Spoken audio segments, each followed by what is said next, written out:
What's going on, people? On the 99th episode of the Mark Scott Show. Right. Marvel films this year have been mid so far. Let's just say this here now. It's been quite mid. Captain America Brave New World, in honesty, wasn't great. It wasn't great at all. Then we went to the Thunderbolts. The Thunderbolts was hilarious, funny, and a lot of action, and I liked it.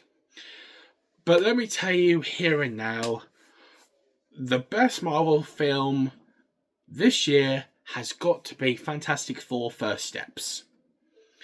And why am I saying that, for example? Have you seen the film? Have you seen the trailers? This film is insane. It's great.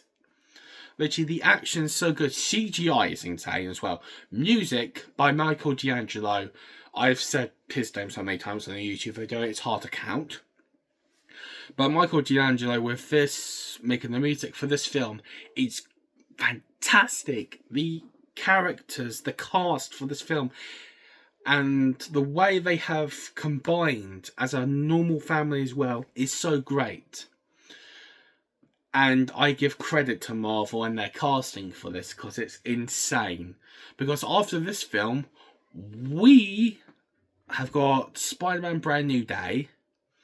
And then Marvel are, which we've heard a few weeks ago to a month ago, that we've just heard, that Marvel are re-releasing Avengers Endgame in, I believe November or October.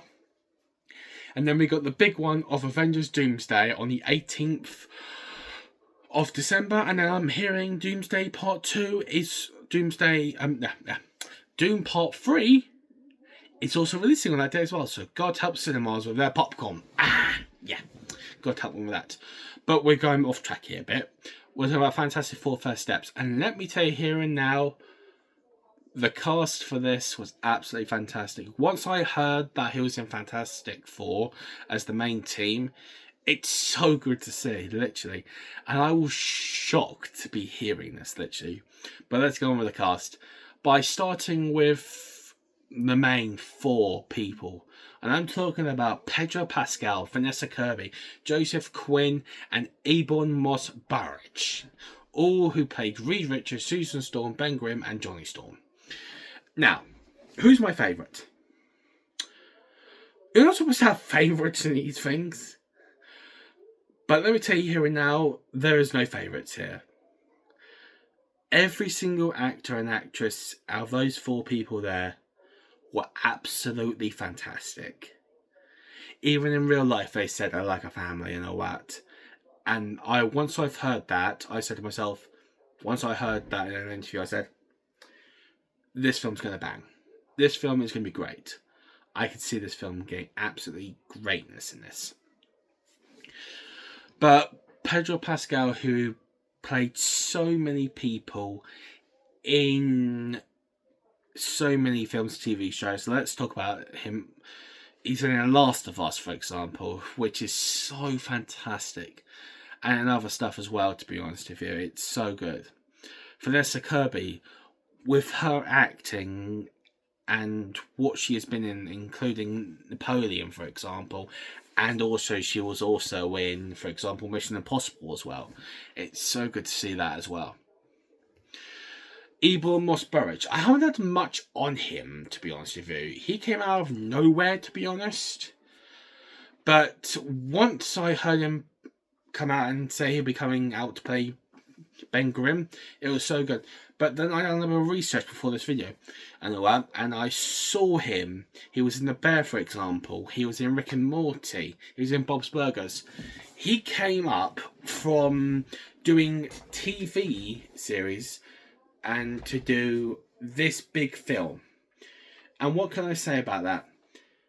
Taking that big step up from there to here, it's got to be a hard task. But in honesty though, him as Ben Grimm was so good.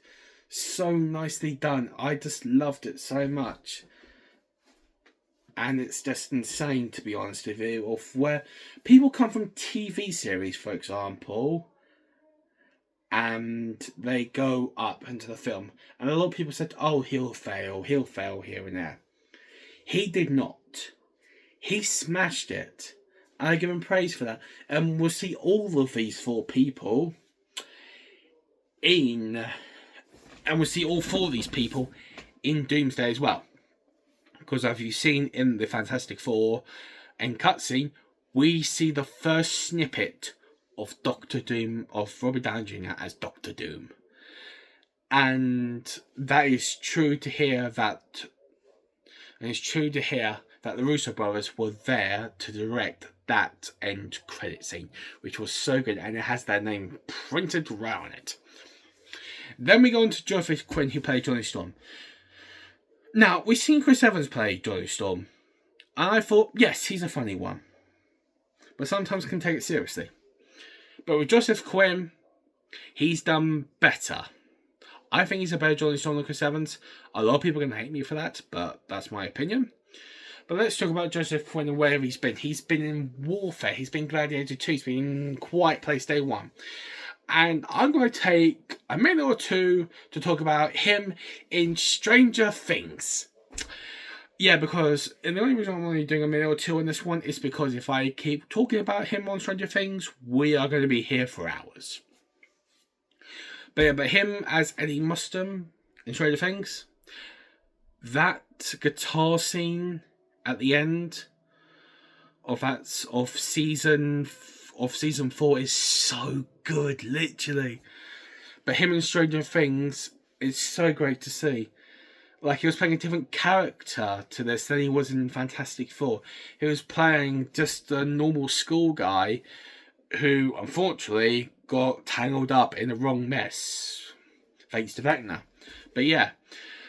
But is he better in Fantastic Four or Stranger Things? In honesty, him and Stranger Things and Fantastic Four are on the same level. They're at the top there. And that's my honest opinion with you on that one, to be honest with you. Because with Joseph Quinn, anything is possible with him.